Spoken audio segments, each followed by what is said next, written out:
derajatnya dari gelas itu. Tak boleh diletakkan lagi. Mau minum, terdengar azan. Dilarang dikembalikan tanpa diminum. Lihat agama Allah yang luar biasa. Giliran berbuka puasa, cepat-cepat. Begitu sudah masuk waktu berbuka, langsung berbuka. Walaupun azan belum terdengar. Antum di kota Padang, sebelah sana barat. Kalau antum sedang melihat matahari tenggelam, kurs matahari, bulatnya matahari sudah tidak nampak lagi di laut, berbuka. Itu waktu yang terafdol berbuka, walau azan belum berkumandang. Karena ada kemungkinan, sangat ada kemungkinan antum bisa beberapa sekian detik, bahkan mungkin sampai 1 menit lebih, perbedaan antara matahari hilang dari permukaan laut ke ketika membawa jemaah umroh, lalu kita masih ada kesempatan untuk berada di pinggir laut Jeddah di bulan Ramadan. Pinggir laut Jeddah mirip kota Padang, sebelah sananya barat, sehingga matahari bisa terlihat hilang di permukaan air. Sebagaimana Nabi dan para sahabat melihat matahari hilang dari permukaan padang pasir. Begitu ana lihat matahari sudah hilang, azan belum kumandang, ana langsung berbuka. Ana ditegur oleh jamaah, "Ustaz, kok udah makan? Azan belum berkumandang?" Jawaban ana Ustaz loh. "Oh iya, maaf Ustaz." Ya kan wajar-wajar aja. Jawaban ana ketika itu apa? "Ana Ustaz Pak." "Oh iya Ustaz, maaf." Tuh matahari udah tenggelam. Nggak ada lagi matahari Pak. Situ ada matahari tadi kan? Nggak ada lagi. Sudah waktunya berbuka puasa. Ayo, ini lebih waktu yang paling afdal berbuka puasa. Kalau gitu anak ikut katanya. Memang itu yang paling afdal walau azan belum berkumandang. Dan ketika itu lebih kurang 55 detik setelah itu baru azan berkumandang. Masih lumayan dapat afdolnya. 55 detik lebih afdal daripada yang lain. Coba lihat. 360 hari sepanjang tahun. Hanya 16 hari loh yang tidak makan dan tidak minum itu. Itu pun di awalnya disuruh akhirkan. Itu pun di akhirnya disuruh cepatkan. Kurang apa sayangnya Allah tabaraka wa ta'ala kepada kita. Ma'asyarul muslimin, ma'asyarul muslimat. Rahimani wa rahimakumullah. Apabila ada yang tidak berpuasa di sisa hari itu, di sekitar 344 hari, nggak ada berpuasa dia sama sekali, Allah nggak akan marah. Kalau dia lakukan yang wajib, dan sedikit pun dia tidak melakukan yang sunat. Kita tidak mengatakan jangan lakukan, tapi sekiranya dia tidak berpuasa sama sekali sepanjang di luar Ramadan, siang harinya dia tidak pernah berpuasa sepanjang tahun, dia hanya berpuasa di siang hari Ramadan saja, Allah tidak pernah marah kepada hambanya yang seperti itu. Walaupun tentunya yang paling afdol bukan itu, namun kita tidak berbicara afdol.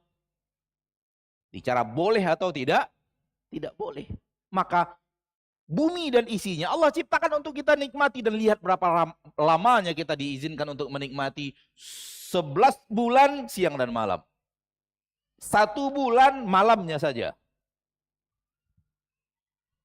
Cuman 1 bulan yang siangnya saja diperintahkan Allah tabaraka wa ta'ala kita untuk apa? Untuk tidak berpuasa. Lihat kasih sayang Allah. Lihat bahwa Allah itu benar-benar Ar-Rahman, Ar-Rahim. Dan Allah tabaraka wa ta'ala ketika memerintahkan kita untuk berpuasa, bukan karena Allah tabaraka wa ta'ala Rabbul Izzati wal Jalalah bakhil terhadap nikmatnya. Tapi justru semua itu adalah kebaikan untuk hambanya juga. Kebaikan untuk kita. Kita ini masalah. Justru kalau kita makan terus tak pernah berhenti makan, itu yang jadi masalah. Tidak hanya itu, bulan Ramadan adalah ajang untuk bisa menguasai hawa nafsu. Ajang untuk apa? Untuk bisa menguasai hawa nafsu. Kenapa? Karena musuh kita dua. Musuh kita ma'asyarul muslimin, ma'asyarul muslimat dua. Satu musuh dari dalam bernama hawa nafsu. Dua musuh dari luar bernama syaitan.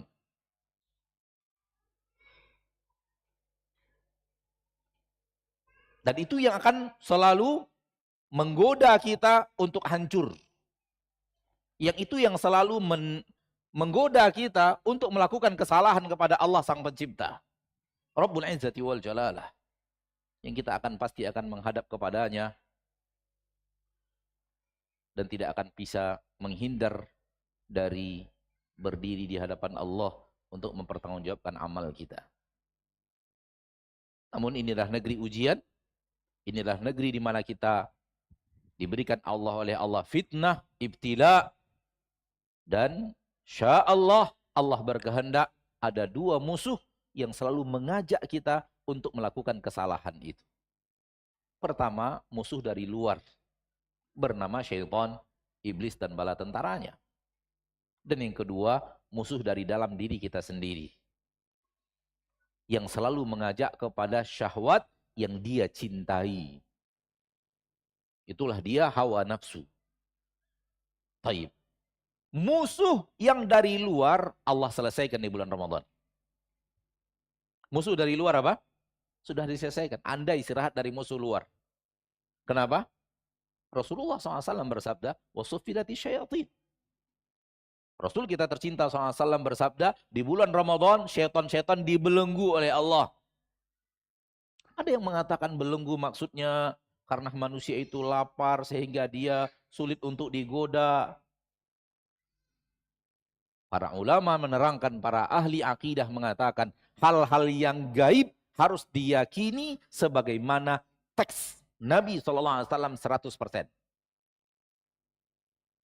Hal-hal yang gaib, ini ambil kaidah ma'asyarul muslimin, ma'asyarul muslimat, rahimani wa rahimakumullah. Kalau Rasul sudah bicara gaib, jangan lagi, oh mungkin maksudnya begini, oh mungkin maksudnya begini, oh mungkin maksudnya begini. Tidak seperti yang Nabi katakan. Kias-kiaskan. Perkara yang gaib tidak bisa dibuat perumpamaan, nggak bisa. Perkara gaib harus diyakini seperti apa perkataan Allah tentang yang gaib, seperti apa perkataan Rasul tentang yang gaib. Seperti itu yakini. Karena manusia tidak mungkin lagi masuk ke alam gaib untuk melihat apa yang terjadi sebenarnya. Sehingga yang ada hanyalah kabar sahih. Sebuah berita yang sahih. Dan berita yang sahih harus menjelaskan sejelas-jelasnya. Kalau yang dimaksud hanyalah iblis tidak leluasa menggoda manusia, Nabi bukanlah orang yang kekurangan cara berbicara. Rasul adalah afsahun nas.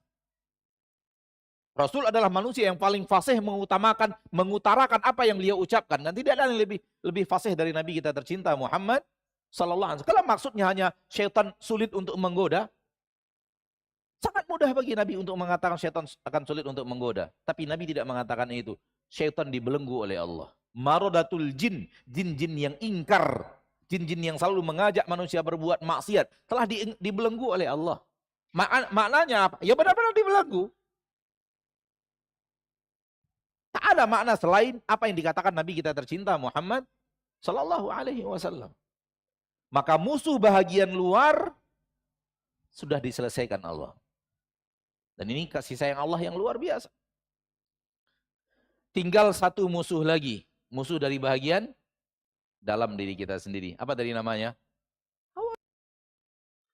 Tinggal satu musuh lagi untuk diri kita yang harus kita hadapi. Bernama syahwat. Dan syahwat itu semakin lemah di saat kita haus dan lapar.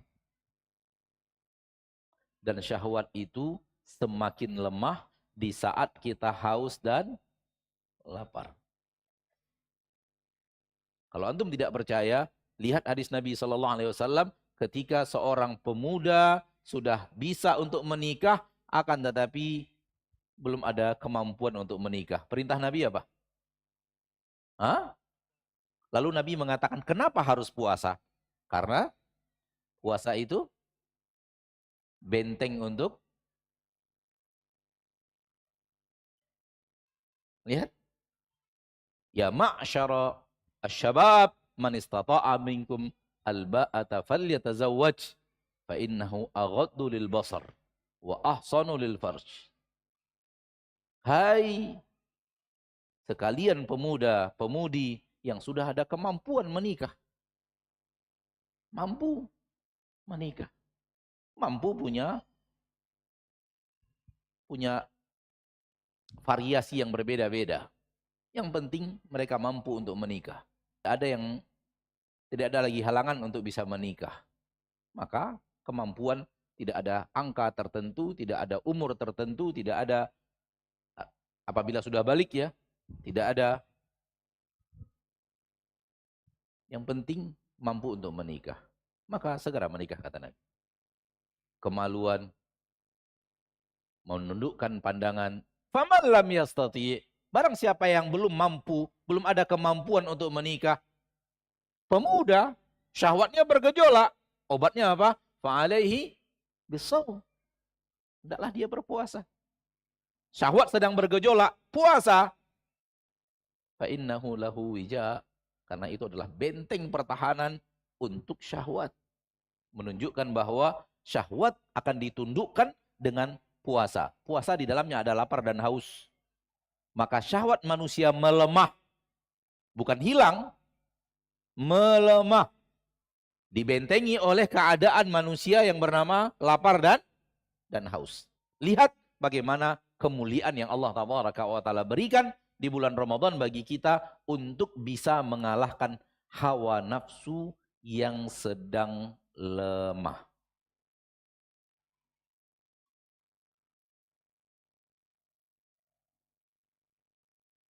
Musuh utama bernama syaitan sudah aman. Tinggal lagi musuh dari dalam diri sendiri. Itu pun sedang lemah. Maka kesempatan yang luar biasa bagi seorang muslim dan muslimah yang bertemu dengan bulan Ramadan menang terhadap musuhnya yang satu yang sedang lemah. Musuhnya awalnya dua. Dua-duanya bisa kuat. Namun sekarang musuhnya cuma satu. Itu pun gak kuat, sedang lemah. Maka antum bisa memastikan insya Allah Ta'ala manusia yang tidak bisa menguasai hawa nafsunya di Ramadan tidak akan sulit baginya untuk bisa menguasai, tidak akan bisa menguasai hawa nafsunya di luar Ramadan.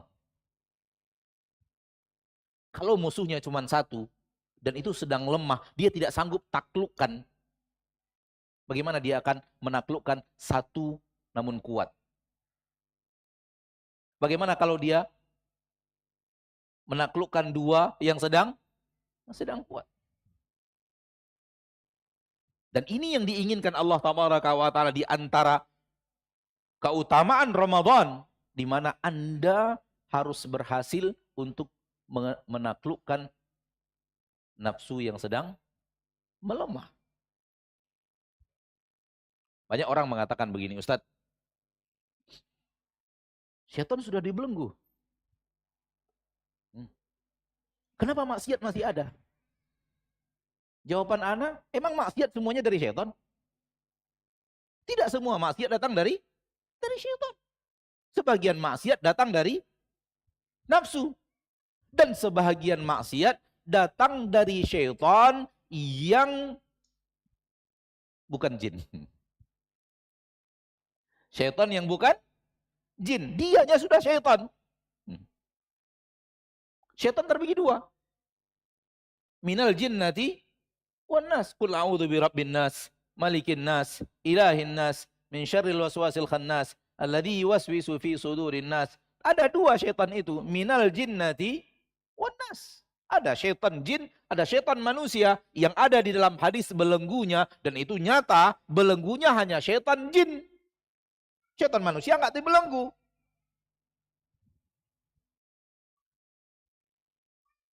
Maka ada kemungkinan pelaku maksiat di bulan Ramadan itu setan manusia. Ada kemungkinan, kita tidak pernah dituding. Dan jangan coba-coba sampaikan kamu setannya manusia. Ada kemungkinan. Itu bukan lagi kalah melawan hawa nafsu. Memang dialah setan itu. Karena setan bukan makhluk khusus. Setan adalah orang yang dijauhkan Allah dari rahmatnya. Itulah makna setan. Orang yang Allah singkirkan dari rahmat Allah. Allah jauhkan dari rahmat Allah. Itu makna setan. Dia bukan makhluk khusus bernama syaitan, enggak. Dan syaitan yang paling syaitan bernama iblis. Sehingga syaitan kalau disebut mutlak larinya kepada iblis. Karena dia syaitan yang paling syaitan, enggak ada syaitan lebih syaitan daripada dia.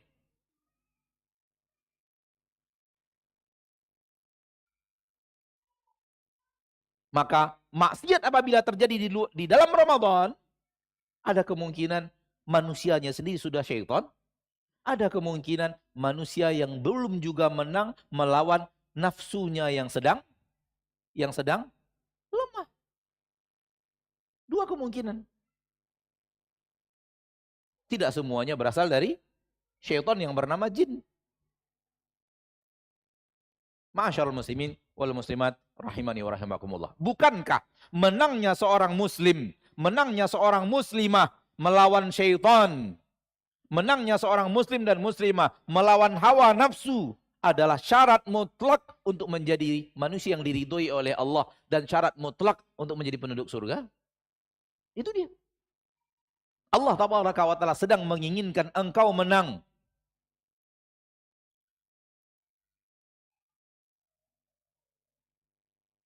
Maka berhati-hatilah wahai muslim yang di dalam bulan Ramadan tak mampu menaklukkan hawa nafsu. Harusnya gampang. Harusnya tidak butuh effort yang sangat keras untuk menaklukkan hawa nafsu. Karena dia sedang lemah.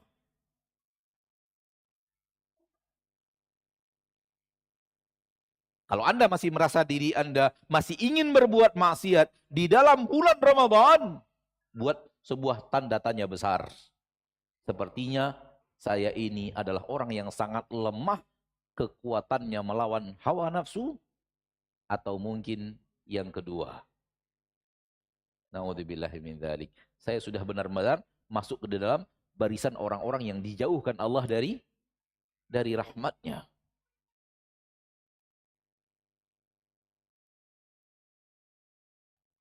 Maka bulan Ramadan tujuannya adalah memberikan kepada kita kemenangan. Dan bagaimana kemenangan itu bisa kita pertahankan setelah 30 hari berlatih melawan musuh yang lemah.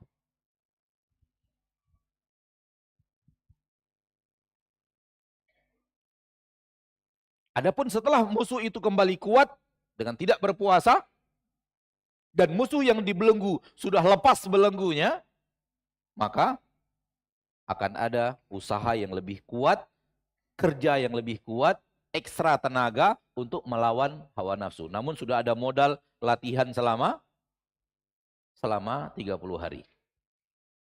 Karena selama Ramadan itu, latihan hawa nafsu itu selama Ramadan.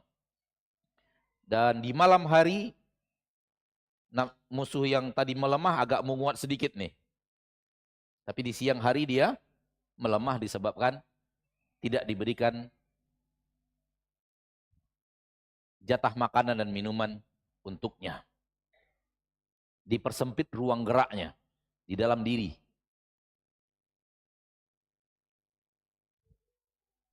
Ini apabila ditambahkan dengan kemuliaan Ramadan yang lain, kemuliaan yang insya Allah Anda tidak perlu ulang karena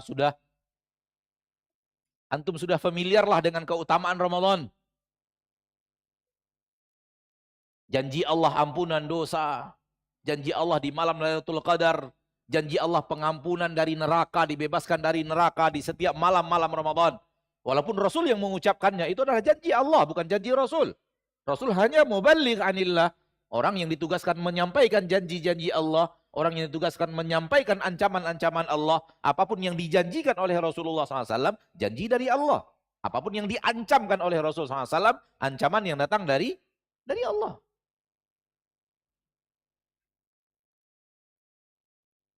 Penghapusan dosa. Sehingga bagaikan lahir seorang anak dari rahim ibunya di akhir Ramadan. Ini keutamaan yang luar biasa. Kesalahan kita, berapa banyaknya kesalahan? Di saat musuh sedang lemah, di saat kita sedang berpuasa, di saat kita sedang melakukan ketaatan seperti itu, di akhir dari Ramadan, kharaja kayaumi waladat ummuh. Dia keluar dari bulan Ramadan bagaikan keluar anak dari rahim ibu. Tapi bagaikan keluar anak dari rahim ibu setengahnya saja, bukan total. Setengahnya saja. Karena anak yang keluar dari rahim ibu tak berdosa dan tak berpahala. Keluar dari Ramadan bagaikan bayi yang keluar dari rahim ibunya setengahnya saja. Paham yang Anda maksud? Setengah yang mana? Setengah yang tidak berdosa. Maka ini kemuliaan di atas kemuliaan, di atas kemuliaan, di atas kemuliaan. Pahala yang dilipat gandakan oleh Allah Tabaraka wa Ta'ala. Keberkahan bulan Ramadan. Pahala yang dilipat gandakan. Amal soleh dilipat gandakan pahalanya. Dilipat gandakan secara kuantitas dan dilipat gandakan secara kualitas. Oleh Allah Rabbul Izzati wal Jalalah. Maka manusia-manusia yang beriman Allah jadikan semua itu penggerak semangat kita. Karena manusia Allah tahu akan lebih semangat beribadah kalau beribadahnya rame-rame. Dibanding ibadahnya sendiri-sendiri. Ada semangat beribadah. Ada kekuatan tambahan beribadah. Di saat ibadahnya apa? Semua orang di sekitarnya melakukan ibadah itu. Itu juga memiliki kekuatan tersendiri untuk melakukan ketaatan di saat yang lain juga melakukan ketaatan itu. Oleh karena itu kenapa seorang yang pergi umrah, seorang yang pergi haji, dia benar-benar kuat untuk bangun malam. Dia benar-benar kuat untuk 1 jam sebelum azan sudah di masjid. Dia benar-benar kuat untuk beraneka. Kenapa? Karena semua orang juga demikian. Bahkan ketika dia bangun 1 jam sebelum azan subuh ke masjid, dia sudah merasa terlambat karena dia masuk masjid, masjid sudah full. Ini memberikan kekuatan tambahan untuk beribadah karena manusia yang di sekelilingnya yang sedang beribadah kepada Allah Taala. Sebagaimana yang dipesankan oleh Ustadz kita tadi, hafizahullah wa ra'ah, kita dengarkan kumandang adzan, lalu kita lanjutkan insyaallah materi, dan setelahnya kita buka kesempatan untuk bertanya jawab. Sekiranya ada ilmu, maka ana akan jawab biidznillah azza wajalla.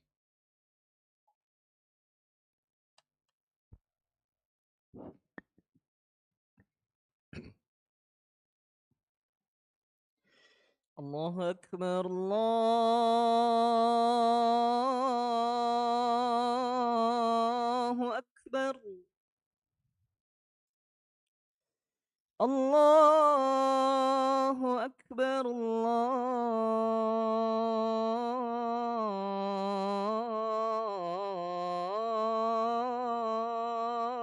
الله أكبر أشهد أن لا إله إلا الله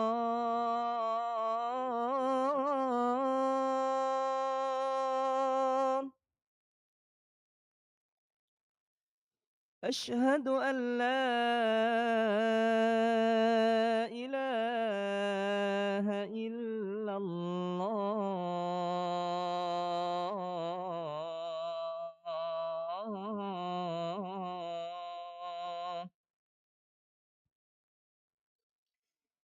أشهد أن محمدًا رسول الله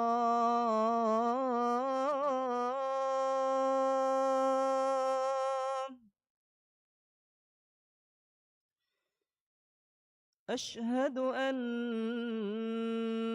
محمدا رسول الله.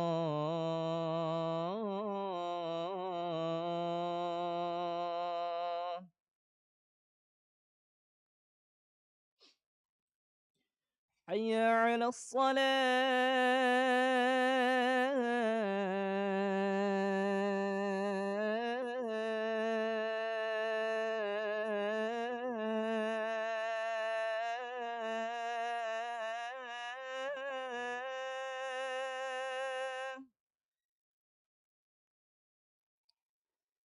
حي على الصلاة.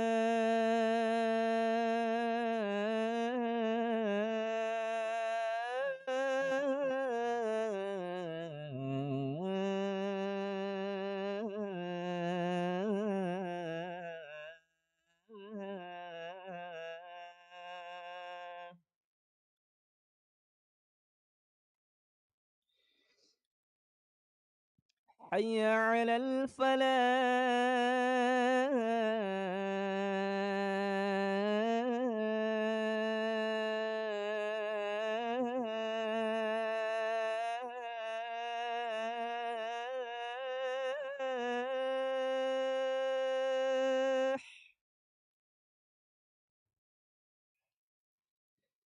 حي على الفلاح.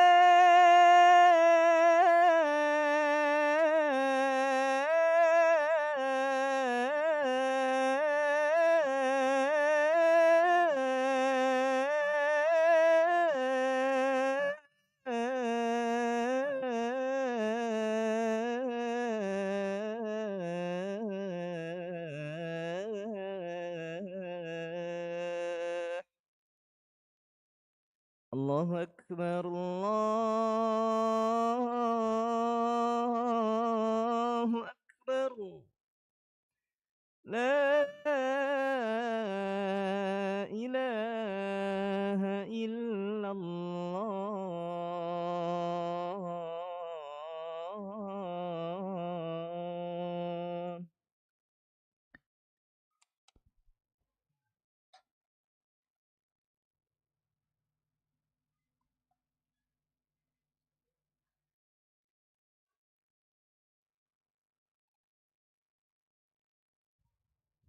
Ma'asyiral muslimin wal muslimat rahimani wa rahimakumullah. Apa yang sudah kita katakan tadi sebelum azan berkumandang adalah muqaddimah tentang beberapa nasihat berikutnya, poin-poin nasihat berikutnya yang ingin Anda sampaikan. Mana Allah tabaraka wa ta'ala Maha Makasih dan penyayang kepada hamba-hambanya. Dan Allah menciptakan dunia dan isinya untuk hamba-hambanya, untuk dinikmati oleh hamba-hambanya. Kalau ataupun Allah memberikan perintah, perintah yang sangat sedikit. Kalau Allah memberi larangan, larangan yang sangat sedikit. Dan perintah dan larangan yang Anda maksud di sini perintah wajib dan larangan yang harus dihentikan yang bernama larangan yang haram. Ini yang Anda maksud. Kalau perintahnya perintah sunnat, maka kalau kita gunakan waktu kita dari awal bangun sampai tidur lagi untuk ibadah, nggak habis-habis ibadah yang bisa kita laksanakan kepada Allah tabaraka wa ta'ala. Akan tetapi Allah tidak mewajibkannya, dan di sana adalah ajang untuk semakin mendekatkan diri kepada Allah, sebagaimana hadis yang masyhur riwayat Imam Bukhari, wala yazalu 'abdi yataqarrabu ilayya bin nawafil hatta uhibbah. Senantiasa hambaku, ada di antara hambaku yang senantiasa mendekatkan dirinya kepada aku dengan aneka ragam ketaatan-ketaatan yang tidak kuwajibkan kepadanya, sampai aku benar-benar cinta kepadanya. Maka aneka ragam ketaatan yang sunat sangatlah banyak. Sangatlah banyak. Sehingga Anda sedang tidak berbicara yang itu, yang sunatnya. Anda sedang berbicara yang wajib. Wajib sangatlah sedikit, dan sudah kita buktikan tadi dengan bulan Ramadan dan kewajiban berpuasa. Yang sedikit itu pun manfaat, penuh dengan manfaat untuk manusia. Lihat bagaimana kemuliaan agama yang diturunkan Allah tabaraka wa ta'ala kepada kita. Maka setelah Isya ini kita mulai beberapa poin nasihat. Nasihat yang pertama, Ramadan bukan tujuan. Ramadan bukan tujuan. tapi dia hanyalah sarana. Apa yang Anda maksud? Izinkan Anda memberikan nasihat kepada sebagian kaum muslimin yang seolah-olah Ramadan itu adalah pokoknya Ramadan. Saya harus puasa, saya harus begini, saya harus sahur, saya harus.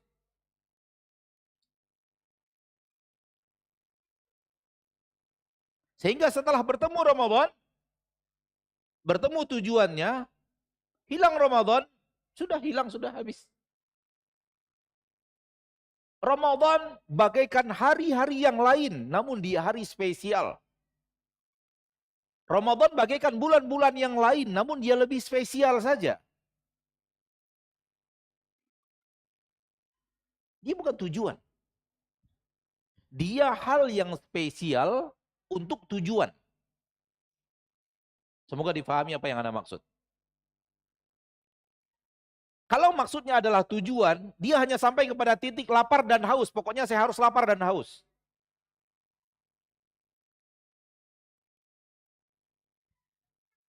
Padahal lapar dan haus itu adalah sarana untuk menuju yang tadi yang kita katakan. Menguasai diri, menguasai hawa nafsu, menaklukkan musuh, agar kemudian di hari-hari selanjutnya kita mengerti bagaimana cara menaklukkan musuh. Maka dia adalah sarana saja.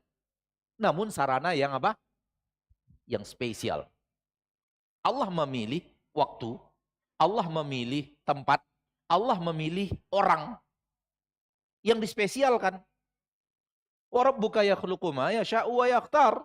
Rabbmu yang telah menciptakan segala-galanya dan Rabbmu yang telah memilih segala-galanya. Maka yang memilih adalah Allah. Dan Allah ketika memilih, Allah Maha tahu atas segala sesuatu, kenapa itu yang Ia pilih. Ada orang-orang spesial yang dispesialkan Allah, yang dipilih oleh Allah sebagai orang-orang spesial. Ada tempat spesial. Ada Masjid Mekah dengan kespesialannya, ada Masjid Madinah dengan kespesialannya, ada Masjid Aqsa dengan kespesialannya. Ada waktu yang dispesialkan Allah Tabaraka wa Ta'ala. Ada kespesialan waktu sepertiga malam terakhir. Ada kespesialan waktu antara azan dan iqamah. Ada kespesialan waktu di bulan Ramadan. Dan bulan Ramadan salah satu waktu yang dispesialkan Allah Tabaraka wa Ta'ala Rabbul Izzati wal Jalalah, yang sebenarnya semuanya sama, namun ini lebih spesial saja. Baik. Ketika manusia hidup, dia harus sadar bahwa dia hidup untuk mendekatkan dirinya kepada Allah. Di setiap hari, di setiap bulan, di sepanjang tahun. Maka tujuan hidupnya adalah mendekatkan dirinya kepada Allah. Sedekat-dekatnya. Oleh karena itu seluruh ketaatan dalam agama kita disebut taqarrub, aksi mendekatkan diri kepada Allah. Seluruh ketaatan. Kenapa kita baca Al-Quran? Kita harus ingin mendekatkan diri kita kepada Allah. Kenapa kita sholat? Kita ingin mendekatkan diri kita kepada Allah. Ketika kita berpuasa, kita ingin mendekatkan diri kita kepada Allah Tabaraka wa Ta'ala. Dan puasa punya kespesialan untuk mendekatkan diri kita kepada Allah. Dengan keutamaan-keutamaan yang dia miliki, yang telah disampaikan oleh Nabi kita tercinta Muhammad Sallallahu Alaihi Wasallam. Maka fadilah-fadilah Ramadan yang mungkin akhir-akhir ini antum banyak dengar dari para ustadz, antum banyak dengar ketika dari para muballigh, karena memang akhir-akhir bulan Syawal adalah nasihat-nasihat yang sering disampaikan oleh para muballigh, para dai dan para duat tentang kemuliaan Ramadan, keutamaan Ramadan dan semacamnya. Dan tak perlu anak ulang, biidznillah azza wa jalla antum sudah hafal di luar kepala. Minimal poin-poinnya sudah hafal lah, kalau dalilnya nggak hafal gitu. Kan kelebihan ustadz ngapal dalil aja. Tapi poin-poinnya antum sudah tahu. Ini keutamaan udah sering diulang, dan insya Allah di bulan Ramadan pun diulang-ulang kembali untuk mengingatkan. Itu adalah kespesialan Ramadan dalam aksi kita mendekatkan diri kepada Allah. Padahal sebenarnya semua hari untuk mendekatkan diri. Sampai tidur pun untuk takarrub. Coba bayangkan. Kalau manusia pandai menggunakan tidurnya, maka tidurnya untuk apa? Untuk mendekatkan dirinya kepada Allah. Ya atau tidak? Tidur bisa dijadikan ibadah atau tidak? Bisa. Dan ibadah itu takarrub, aksi mendekatkan diri kepada Allah Tabaraka wa Ta'ala. Namun ada aksi mendekatkan diri yang sifatnya spesial. Itulah diantaranya Ramadan. Ada pengampunan, ada jin, ada yang dibelenggu, ada hawa nafsu yang sedang melemah, ada pelipat gandaan amal saleh, ada manusia-manusia yang diberikan semangat lebih, ada kebersamaan dalam ketaatan, ada janji-janji pengampunan dosa bagaikan bayi yang terlahir tanpa dosa, ada janji-janji dari Allah Tabaraka wa Ta'ala, dia dipilih menjadi salah seorang yang akan dimerdekakan dari neraka, dan pilihan itu ada setiap malam Ramadan. Ini kespesialan Ramadan dalam tujuan yang sama, dalam setiap hari, mendekatkan diri kepada Allah. Para ulama mengatakan itulah kenapa alasannya Allah Tabaraka wa Ta'ala meletakkan ayat ini di antara ayat puasa, yaitu wa idza sa'alaka ibadi anni fa inni qarib. Apabila hamba-hambaku bertanya kepadamu, wahai Nabi, wahai Rasul, tentang diriku, fa inni qarib, sesungguhnya aku dekat. Ayat ini tidak berbicara puasa, tapi berbicara inti yang sebenarnya daripada puasa. Oleh karena itu diletakkan di antara ayat puasa. Dimulai dari ya ayyuhalladzina amanu kutiba alaikumusiyam di ayat yang 183, kemudian diakhiri dengan la'allahum yattaqun di ayat 187. Semua ayat itu bicara puasa. Cuman ayat yang satu ini, yang 186 ini sedang tidak berbicara puasa, namun bicara dekatnya Allah kepada makhluk. Kenapa diletakkan ayat ini di antara ayat puasa sebelumnya dan ayat puasa setelahnya? Kenapa diletakkan ayat ini, ayat Ramadan sebelumnya dan ayat Ramadan setelahnya? Dan dia tidak sedang berbicara Ramadan. Dia sedang berbicara ketika hamba-hambaku bertanya kepadamu, wahai Nabi, tentang aku, katakan kepada mereka, fa inni qarib, aku dekat dengan mereka. Kenapa? Karena Ramadan adalah ajang yang sangat luar biasa kalau kita ingin dekat dengan Allah. Kalau kita ingin mendekatkan diri kita kepada Allah Rabbul Izzati wal Jalalah. Maka jangan jadikan Ramadan adalah tujuan akhir daripada sesuatu. Enggak, dia bukan tujuan akhir, dia hanya sarana. Namun sarana yang spesial. Sarana yang di bulan-bulan lain tak ada. Yang seperti dia. Fadilah-fadilah Ramadan ada yang di Ramadan saja adanya. Ada juga fadilah itu di luar, namun ada fadilah itu yang hanya ada di dalam bulan Ramadan.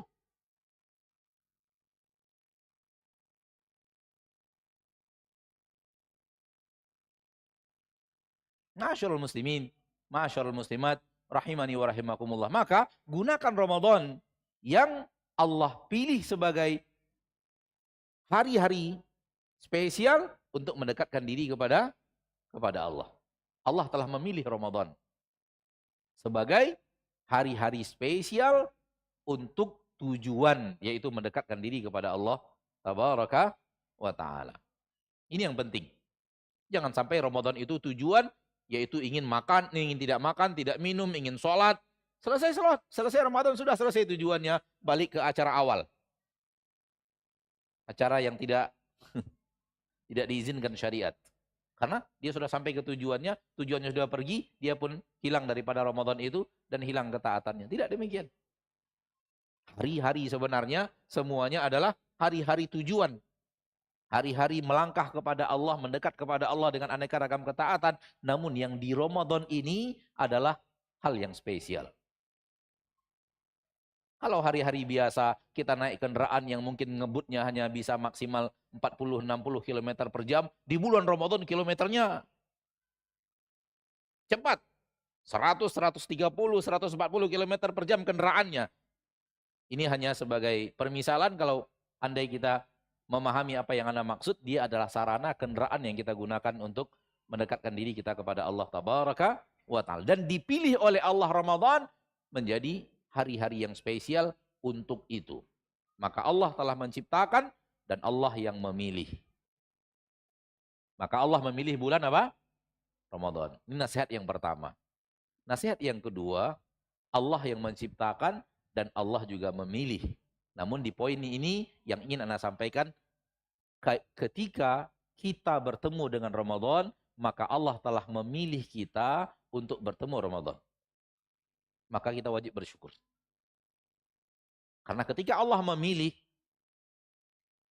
Allah juga memilih orang-orang yang akan bertemu Ramadan. Itu pilihan Allah. Kemarin saja kita masih dapat informasi saudara yang kita kenal meninggal dunia. Kemarin. Saya anak pribadi ya. Anak pribadi. Kemarin. Berarti Ramadan yang lalu dia sedang berpuasa. Ramadan ini ada Allah tidak pilih dia untuk apa? Untuk berpuasa. Dan hari ini ada dapat informasi dari saudara Ana, dia sedang melaksanakan pemakaman jenazah. Ana tidak kenal siapa yang dia makamkan. Intinya adalah yang tadi dimakamkan oleh saudara yang Ana kenal ini, Ramadan yang lalu dia dipilih oleh Allah untuk bertemu dengan Ramadan. Namun Ramadan ini Allah tidak memilihnya untuk bertemu dengan Ramadan. Dan alangkah banyaknya. Dari mulai Ramadan yang lalu, orang yang bertemu dengan Ramadan, namun di Ramadan ini, dia tidak ada lagi di permukaan bumi. Dan masih mungkin ada besoknya lagi sampai detik-detik datangnya Ramadan masih ada orang-orang yang tidak Allah pilih. Ketika kita dipilih oleh Allah Tabaraka wa Ta'ala untuk bertemu dengan Ramadan, maka ini adalah minnatun ilahiyatun yang wajib untuk kita syukuri. Ini adalah anugerah Allah yang luar biasa untuk wajib kita syukuri. Wajib kita berbahagia dengannya. Kita dipilih oleh Allah bertemu dengan Ramadan. Dan ada doa ma'thur dari para salafus saleh agar Allah mempertemukan kita dengan Ramadan.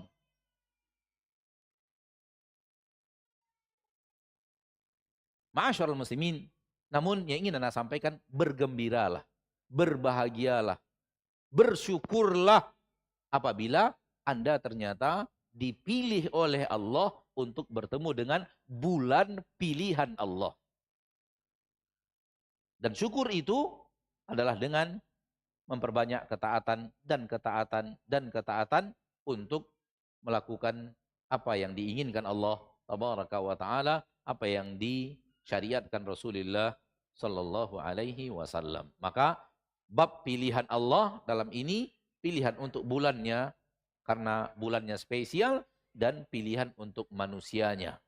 Karena manusia yang masuk Ramadan pun manusia yang dipilih oleh Allah Tabaraka wa Ta'ala. Poin berikutnya, hindari masuk ke dalam hadis Nabi Sallallahu Alaihi Wasallam, rubba sa'imin. Poin nasihat berikutnya, hindari jangan sampai kita masuk ke dalam hadis Nabi Sallallahu Alaihi Wasallam di mana Nabi Sallallahu Alaihi Wasallam mengatakan rubba sa'imin laisa lahu min siyamihi illa al-ju' wal atash.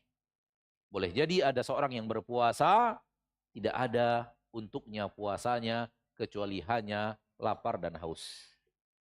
Dan itu pasti ada. Kalau tidak ada, Rasul tidak akan peringatkan kita. Ada orang-orang yang berpuasa, dia berpuasa.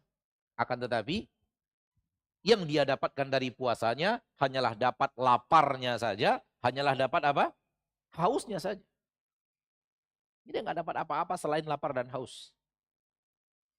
Dia nggak dapat pahala apapun dari puasanya. Pahalanya hilang. Berarti orang ini benar-benar sahur, benar-benar tidak makan dan tidak minum sampai berbuka puasa. Dia berpuasa. Puasanya tidak batal. Laisa lahu min siyamihi. Tidak ada untuknya pada puasa yang telah dia lakukan. Berarti dia puasa dong. Dia tetap tidak makan dan tidak minum sebagaimana orang lain tidak makan dan tidak minum. Dia tetap haus dan lapar sebagaimana orang lain haus dan lapar. Dia memulainya dengan waktu di mana manusia memulainya dan dia mengakhirinya waktu dengan manusia di mana manusia mengakhirinya. Namun manusia dapat aneka ragam kemuliaan, dia hanya mendapatkan lapar dan haus. Kenapa? Karena puasanya tidak dilandasi oleh al-iman. Puasanya tidak dilandasi oleh al-iman. Oleh karena itu, puasa hanya akan bermanfaat bagi orang yang berpuasa, yang puasanya dilandasi oleh al-iman. Lihat hadis Nabi SAW dari Imam Bukhari, di mana Nabi SAW bersabda, "Man shoma Ramadhana imanan wahtisaba." Barang siapa yang berpuasa Ramadan, tapi berpuasa Ramadannya berpuasa imanan, dengan iman, disebabkan iman, dalam kondisi iman dia berpuasa.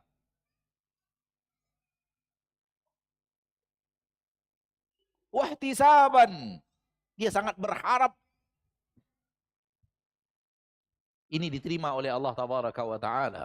Setelah dia lakukan dengan penuh keimanan, dengan anggota badannya, hatinya penuh dengan harapan, ya Allah terima persembahan puasaku ini.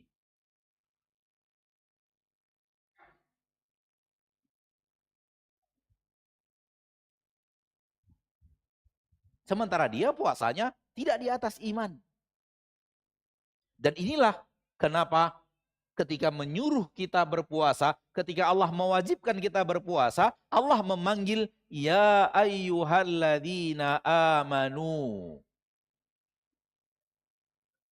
Kutiba alaikumusiyam. Hai orang-orang yang beriman. Akhi fiddin. Berimankah namanya? Orang yang berpuasa, orang yang beriman puasakah namanya?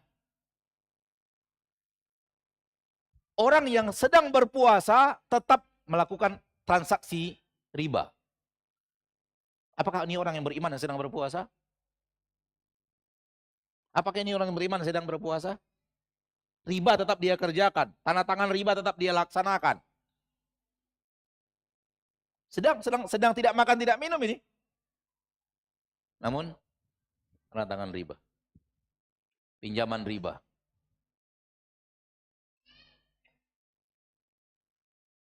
Wa ala hadza faqis. Kiaskan ini kepada yang lain. Karena tidak mau berpanjang-panjang, karena terlalu banyak yang dilakukan oleh manusia sambil berpuasa masih tetap eksis di atas keharaman. Eksis menjalankan yang diharamkan Allah Tabaraka wa Ta'ala. Ini bukan puasanya orang yang beriman.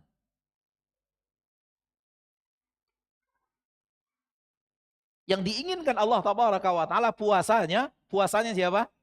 Orang yang beriman. Dan orang yang beriman itu adalah orang yang melaksanakan perintah Allah plus menjauhi yang diharamkan Allah. Cukup yang diharamkan saja.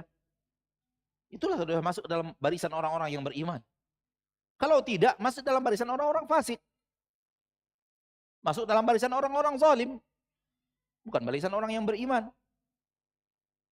Maka, menggabungkan antara lapar dan haus dan maksiat, inilah dia penghapus pahala puasa, dan menjadikan puasanya yang dia dapatkan hanyalah haus dan lapar. Ya akhi, haus dan lapar dirimu hanyalah sarana untuk engkau menaklukkan hawa nafsumu. Sementara yang haram engkau lakukan. Kemudian dengar Ustadz ceramah, alhamdulillah kita telah berpuasa 1 bulan Ramadan penuh. Dan kita telah berhasil tidak makan dan tidak minum 1 bulan penuh. Berarti kita adalah orang-orang yang beriman. Maka insya Allah kita akan mendapatkan keutamaan-keutamaan iman yang dijanjikan oleh Nabi kita tercinta sallallahu alaihi wasallam. Stop dulu. Beriman sebenarnya atau tidak? Kalau beriman sebenarnya, cocok kita untuk mengharapkan fadilah-fadilah Ramadan yang disampaikan Rasulullah SAW. Tapi kalau ternyata puasa kita, puasa bukan puasa orang yang beriman, ini dikhawatirkan hanyalah sesuatu yang membuat kita merasa kita telah hapus dosa, kita telah hapus aneka ragam kesalahan kita telah lahir kembali bagaikan bayi yang terlahir tanpa dosa. Padahal puasa kita bukan puasa itu. Boleh jadi kita masuk ke dalam hadis Nabi ini, ada yang berpuasa yang dia dapatkan hanya lapar dan haus. Karena tujuan utama berpuasa adalah menaklukkan hawa nafsu dan membentengi diri dari berbuat maksiat. Kalau berbuat maksiatnya tidak berhenti sambil berpuasa, inilah dia rubba shaimin itu yang ada di dalam hadis Nabi itu. Maka nasihat anak kepada diri sendiri ketika akan mendekat kepada bulan Ramadan ini, ada dua semangat yang harus ditumbuhkan. Semangat yang pertama ini banyak dibicarakan orang, semangat ingin taat. Namun semangat yang kedua ada yang membicarakannya tapi tidak banyak, semangat berhenti dari maksiat. Niatkan dua-dua ini, tekadkan dua-dua ini. Jangan tekadkan hanya ingin baca Qur'annya khotam sekian kali, ingin Ramadannya di kota Mekah. Bagus. Masya Allah. Tapi ini bab satu bab semangat, ada bab lain yang harus dilakukan. Yaitu bab berhenti dari maksiat.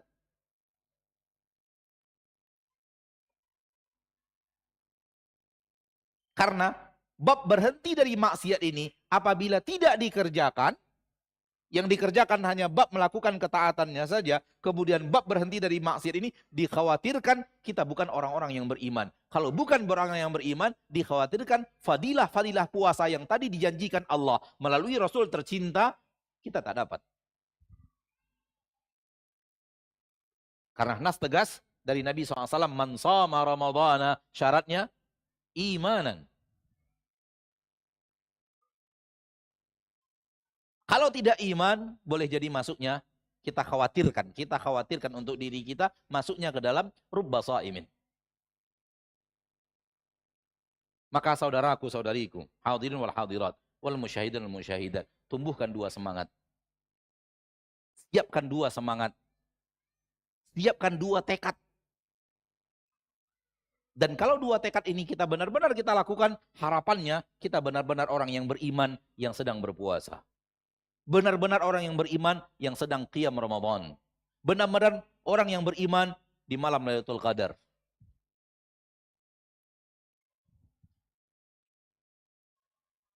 Ini dia. Fa in ta'jab, apabila Anda ingin heran, maka heranlah kepada sebagian kaum muslimin yang melakukan maksiat spesial Ramadan. Maksiat spesial Ramadan.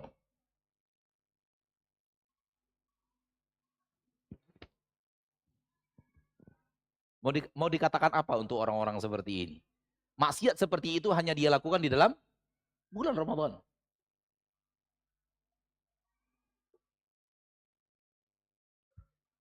Sudah terjemahkanlah dalam di dalam memori antum apa yang bisa antum lihat di bulan Ramadan maksiat itu tampil. Tidak Ramadan dia tak tampil. Itu yang ada maksud. Walaupun antara satu daerah dengan daerah yang lain berbeda-beda.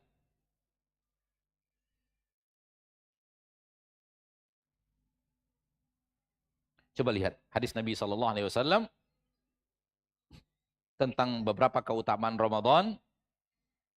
Namun kita tidak berbicara keutamaan Ramadannya, bukan itu bahasan kita sekarang. Coba lihat hadis Nabi SAW. Di dalam riwayat tentang keutamaan itu beliau menyebutkan, fa in sabbahu ahadun aw qatalahu falyaqul inni umru'un shaim. Dalam riwayat lain inni shaim tanpa menyebutkan umru'unnya. Kalau engkau sedang berpuasa wahai mukmin, kalau engkau sedang berpuasa wahai mukminah, sedang berpuasa ini tiba-tiba ada orang yang marah-marah kepadamu, lalu mencaci maki dirimu. Langsung di hadapan kita, dia marah-marah dan caci maki kita.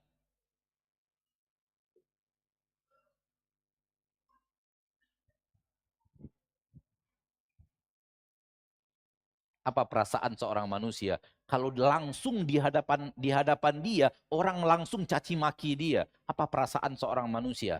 Bagaimana perasaan seorang manusia? Semoga Allah tidak bertemu kita seperti itu. Karena boleh jadi kita nggak sanggup untuk berhadapan dengan itu.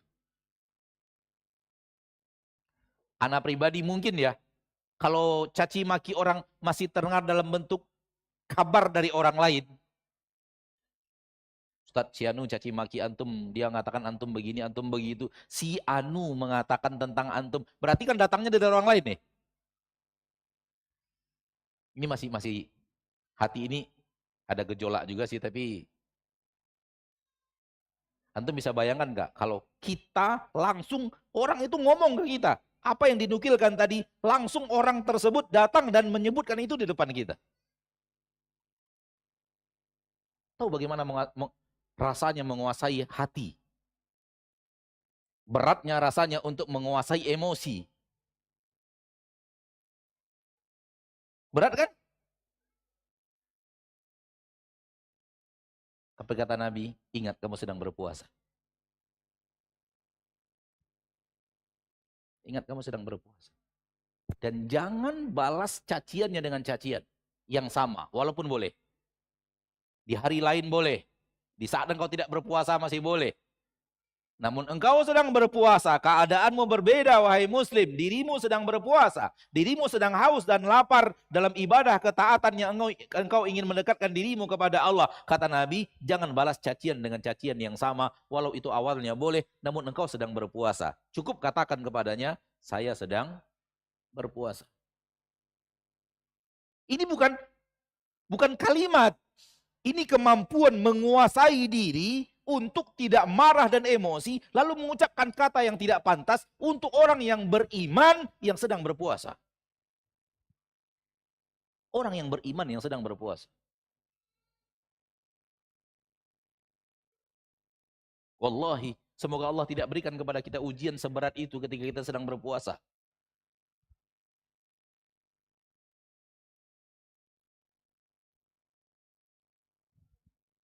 Apalagi kalau orang caci maki kita, ada orang lain yang dengar.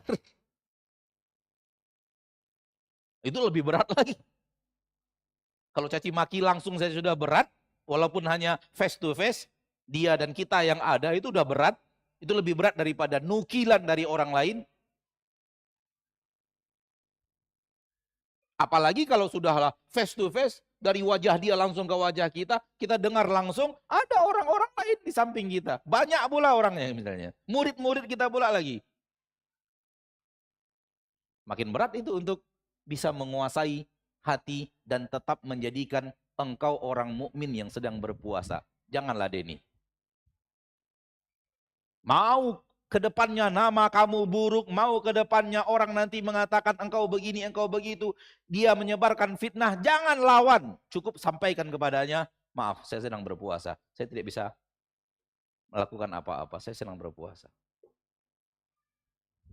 Coba lihat, ini dia puasa masyaallah muslimin. Ini dia puasa. Bukan haus dan lapar. Puasa adalah aksi bagaimana engkau menjadi orang yang tidak berbuat maksiat. Walau jiwamu sedang marah ketika itu, jangan berbuat maksiat. Tahan dirimu dari perbuatan maksiat. Siapa yang sanggup coba? Di depannya langsung dia dicaci maki. Ada orang lagi di samping kiri dan kanannya. Siapa yang sanggup menahan? Kecuali orang-orang yang benar-benar sadar bahwa dia sedang berpuasa dan dia harus menjaga puasanya.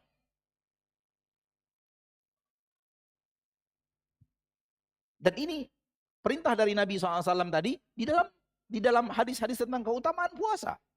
Menunjukkan bahwa keutamaan-keutamaan ini untuk orang yang begini. Bukan untuk orang yang haus dan lapar. Akhi fiddin.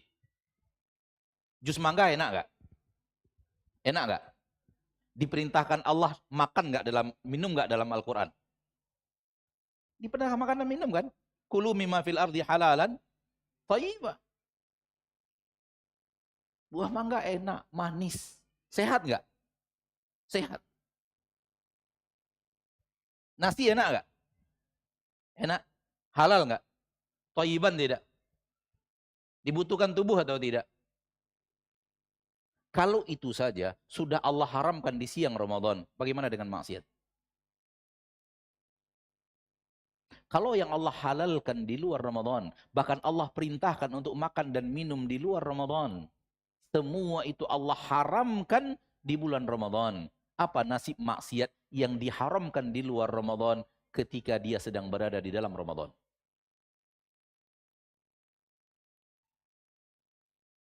Yang Allah perintahkan, makan minum, kulu mimma fil ardi halalan thayyibah, lezat, bermanfaat, bergizi, mendatangkan energi, bermanfaat untuk kesehatan di luar Ramadan, Allah haramkan di bulan Ramadan. Lalu apa nasib yang diharamkan? Dilarang makan, dia berbahaya, dilarang minum, tak boleh. Apa nasib dia di siang Ramadan? Ketika yang halalan thayyibah diharamkan di siang Ramadan. Fahamlah kita, seorang yang berbuat maksiat ketika dia sedang berpuasa, maksiatnya itulah yang telah menghancurkan puasanya. Secara pahala, sehingga dia tidak dapat apa-apa, dia hanya dapat apa? Lapar dan haus. Maka, iyyakum summa iyyakum. Mari kita jauhkan diri kita dengan berusaha sekuat tenaga, bertekad sekuat tekad di dalam bulan Ramadan ingin berpuasa, berpuasanya orang yang beriman, bukan berpuasanya orang yang haus dan lapar. Sarananya sedang Allah berikan, kemudahannya sedang Allah berikan, semangatnya sedang Allah berikan. Kesempatan emas untuk menaklukkan dan menjadi orang-orang yang menang dan memuja dan memuji Allah di akhir Ramadan dengan nikmat yang Allah berikan kepada kita di bulan Ramadan.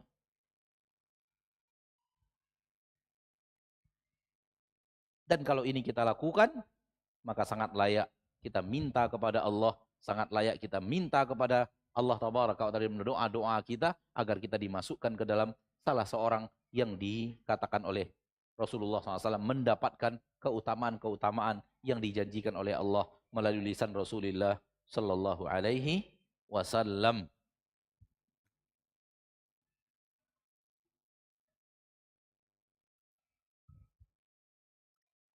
Mudah-mudahan nasihat itu bermanfaat. Maka mungkin ini nasihat Ana pada kesempatan yang berbahagia ini. Dan Ana tutup nasihat sebelum kita buka tanya jawab. Sekiranya ada yang ingin ditanyakan dan Ana ada jawabannya. Nasihat yang terakhir ringan saja. Tapi pada dasarnya Ana tidak ingin memberikan kepada antum. Karena Ana yakin sudah antum amalkan. Ana ingin memberikannya kepada sebahagian saudaraku dan saudariku yang mendengar nasihat ini. Sekarang atau dalam rekamannya nanti yang diulang, nasihat bahwa masuknya Ramadan apabila hilal Ramadan telah terlihat dan tidak dianggap Ramadan telah masuk apabila hilal Ramadan belum terlihat. Dan itu nas tegas dari Nabi kita tercinta sallallahu alaihi wasallam.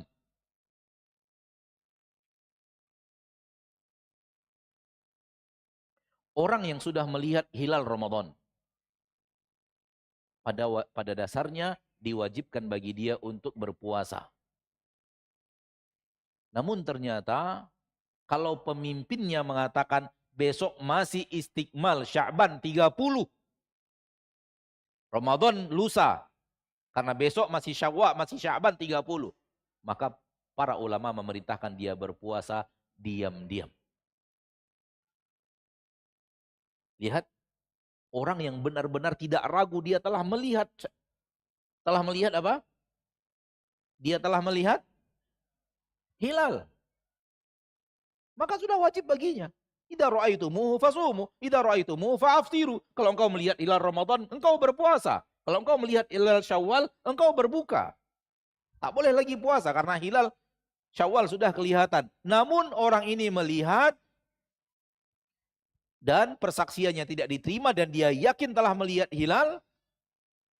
Kemudian pemerintah membuat keputusan yang berbeda dan memerintahkan rakyatnya untuk tidak berpuasa, namun istiqmal Sya'ban 30 hari, maka orang ini puasa, tetap wajib berpuasa, namun dia puasa diam-diam.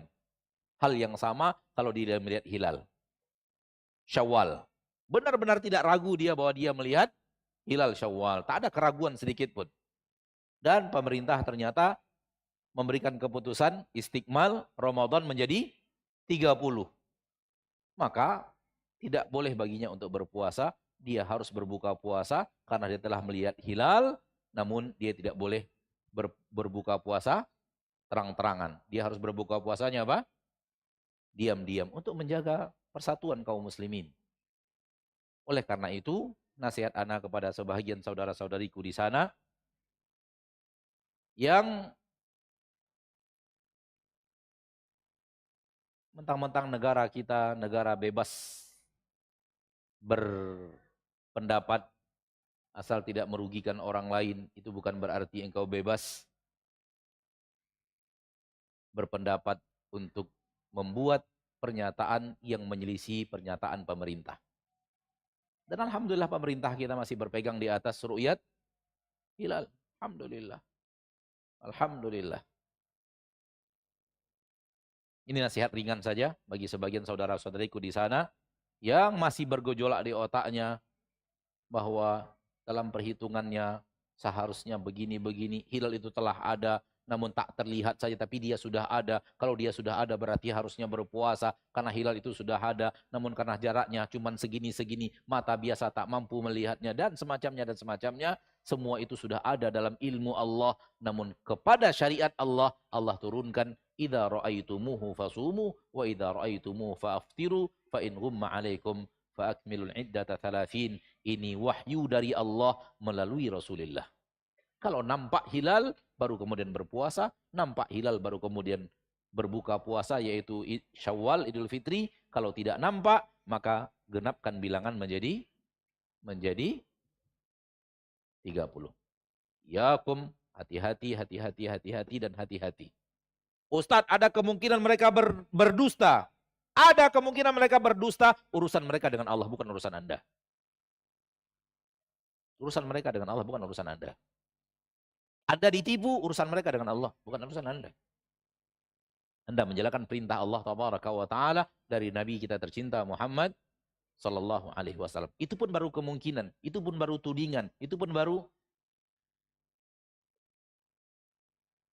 Wallahu Ta'ala a'la wa a'lam.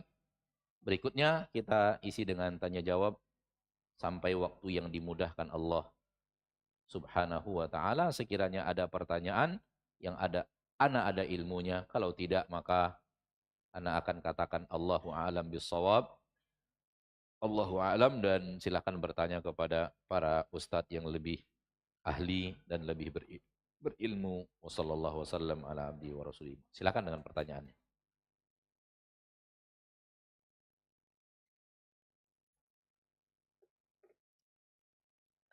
Nah, silakan kalau ada pertanyaan. Kalau tidak ada, alhamdulillah juga. Silakan, Pak. Silakan. Assalamualaikum. Iya,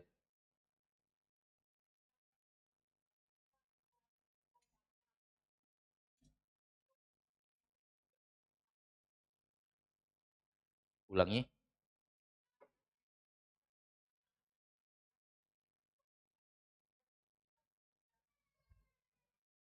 Karena, ada karenanya enggak? Enggak ada.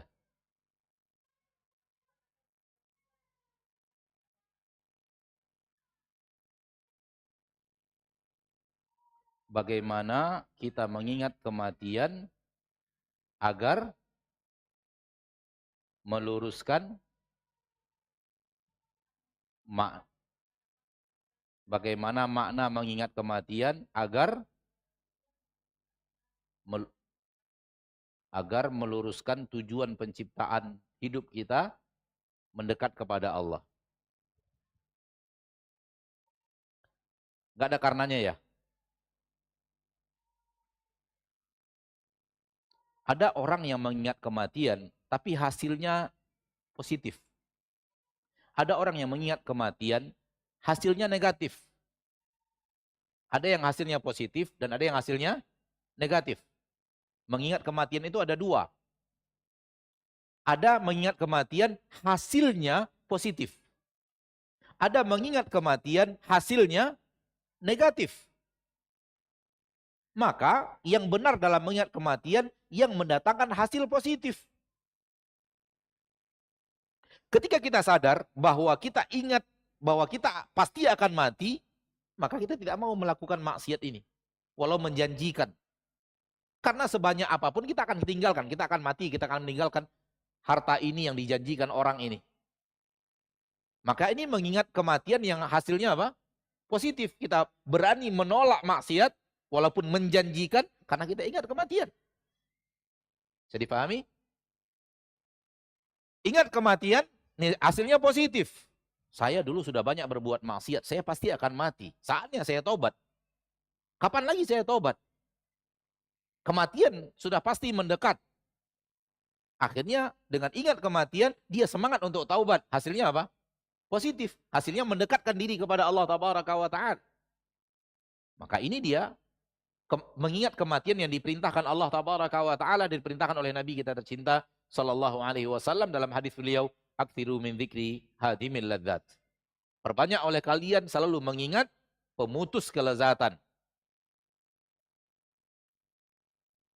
Ada orang mengingat kematian, hasilnya dia tambah semangat ibadah. Karena beribadah itu memperbanyak ketaatan, memperbanyak pahala, memperbanyak sesuatu yang bekal akhirat hanya ada dalam kehidupan. Kalau saya mati, saya nggak bisa lagi beribadah. Maka dia semangat beribadah untuk melakukan ketaatan karena dia ingat kematian. Hasilnya positif. Dan semua hasil positif yang Ana contohkan tadi adalah sesuatu yang mendekatkan kita kepada Allah. Ya atau tidak? Mudah-mudahan itu maksud yang ingin antum tanyakan. Dan mudah-mudahan itu jawaban yang bisa Ana berikan. Dan ada orang yang ingat kematian, hasilnya negatif. Aduh, saya mau mati. Anak saya baru 3 tahun, nasibnya nanti gimana ya? Ingat kematian juga tuh. Tapi hasilnya apa? Negatif.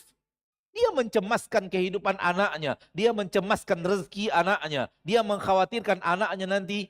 Kecemasan itu lahir ketika dia mengira anaknya ini pasti hidupnya tidak akan sulit kalau tidak ada dia. Hasilnya negatif.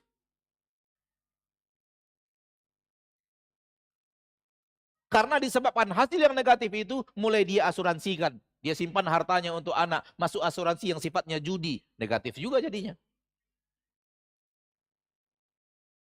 Ada orang yang ingat kematian, lalu ingat dosanya yang sangat banyak, ingat mati, akhirnya takut.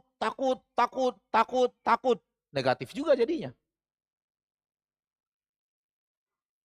Ada, saya pernah bertemu orang yang ingat kematian, lalu yang ada dalam hidupnya itu khawatir saja. Hari-hari malam-malam saya mau tidur itu sulit, mau tidur saat ingat mati, saya merasa ingat di dalam kubur, saya takut diazab malaikat segala macam, sehingga takut yang berkepanjangan merongrong jiwanya. Itu ingat kematian yang dia adalah negatif. Justru yang benar adalah kalau memang Anda pernah berbuat maksiat, ingat kematian, taubat. Karena Allah Tabaraka wa Ta'ala pasti mau menerima taubat kalau kita serius dalam taubat, kalau kita belum mati. Selagi kematian belum datang, Allah akan pasti terima taubat. Maka semangat untuk bertaubat, kalau ingat kematian akan mendatangkan hasil yang positif. Maka lihat saja, mengingat kematian itu hasilnya bermanfaat untuk kebaikan agama kita, kalau justru merusak kita, kalau merusak datangnya dari syaitan. Datangnya dari apa? Dari syaitan. Wallahu ta'ala a'la wa alam.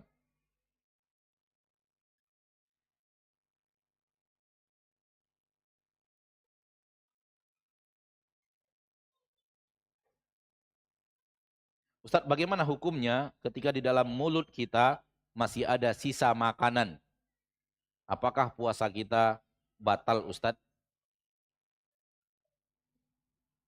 Mungkin yang tadi ya, ketika azan masih ada sisa makanan di mulut gitu ya. Mungkin itu ya. Mungkin itu yang ditanyakan. Wallahu taala alam. Sejauh yang Anda tahu, fatwa para ulama dia disamakan dengan minum yang tadi. Kalau sudah di tangan dan sudah di mulut, disamakan dengan hadis Umar tadi, dilanjutkan dan tidak membatalkan puasa. Wallahu, ini fatwa ulama yang Anda tahu dalam bab ini.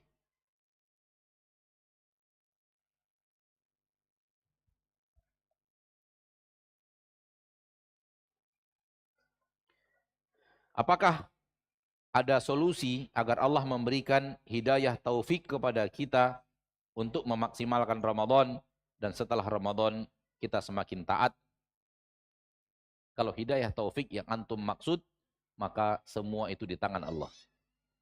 Karena hidayah taufik hanya ada di tangan Allah. Innaka la tahdi man ahbabta, walakinallaha yahdi man yasha.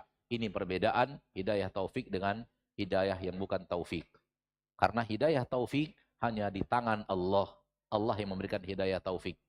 Maka yang ada adalah ikhtiar untuk mendapatkan hidayah taufik.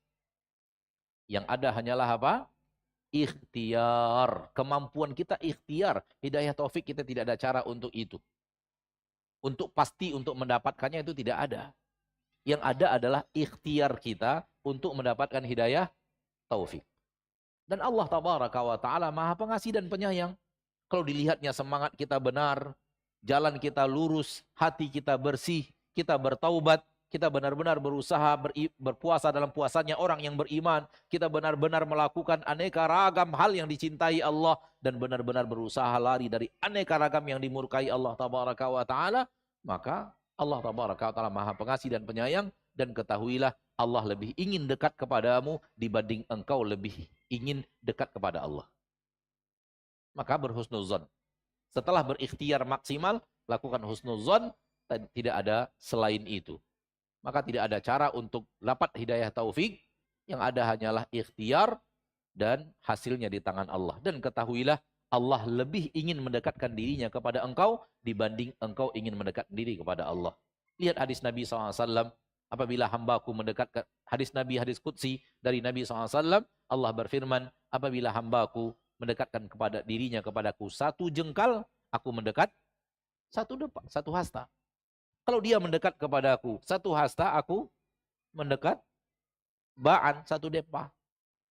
Apa dia datang kepadaku berjalan, aku datang kepadanya berlari kecil. Maka menunjukkan bahwa Allah lebih ingin kita mendapatkan kebaikan dibanding kita ingin mendapatkan kebaikan. Allah ingin kita mendapatkan kemuliaan lebih daripada kita ingin mendapatkan kemuliaan. Oleh karena itu apabila kita berusaha maksimal, maka yang ada setelah itu husnudzon, bukan kepastian. Nah,